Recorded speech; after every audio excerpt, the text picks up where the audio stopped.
Namaskaram, this is Juhi Chawla Mehta. Nowadays, all kids are glued to their mobile phones, tablets, iPads all day. So what is to happen to them? One, because of this whole exposure to radiation, and two, the pressure of social media. Namaskaram, Juhi. Technology is a tremendous enabler in our lives. How many things have become easy and our lives have become so enhanced because technology facilitates so many things in our lives. Well, what you're actually complaining of is not technology, you are complaining of human compulsiveness. If they start eating, they don't know when to stop eating. If they start drinking, they don't know when to stop drinking. So whatever they start doing, they become compulsively addicted to it. So right now, the thrill is about the gadgets for this generation. So, technology is not to be blamed, we have not addressed human compulsive nature. Human compulsiveness can only be addressed with consciousness, more conscious way of existing. To become conscious, there are many tools.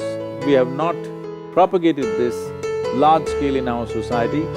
It has to become a part of our existence. At a very early age, children should learn to live consciously. Once they're conscious, they know when to use what and how much to use. It's individual choice. About radiation, I want you to understand, most probably, it is like, we initially used to think only those who are smoking were going to get affected, but then we realized passive smokers may be more affected than the smoker himself or herself. So similarly, somebody else may be using technology around you, there is Wi-Fi in your house, people are using telephones all around you, so you cannot escape that radiation.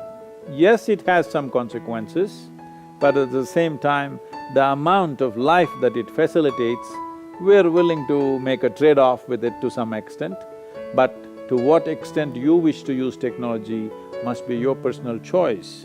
Coming to social media is much easier to handle than a live society. When live society was there, your friends, your family, your mother-in-law, your husband, wife, this, that, everything, when they cling to you, you can't switch them off. Social media, if you don't like it, you can turn off your phone. So I think this mode of interaction gives you much more freedom than the ancient way of interacting with society, because if you went about the town making lot of friends, you got entangled in so many ways. Today you are making friends only by sending messages. When you don't want, you can keep your phone off and it's a done thing. So, these are all wonderful conveniences that have come into our life, but many people are making this also into a great problem and a disease, an illness in their lives. Recently, you must have heard in Andhra Pradesh a few months ago, a television anchor, a young woman of some 34 years of age, jumped off the 5th floor balcony and she killed herself. She left a note saying that, "Nobody is responsible for my death, but my brain is my enemy." So the greatest things that are given to you can become your enemy if you don't learn how to use it responsibly.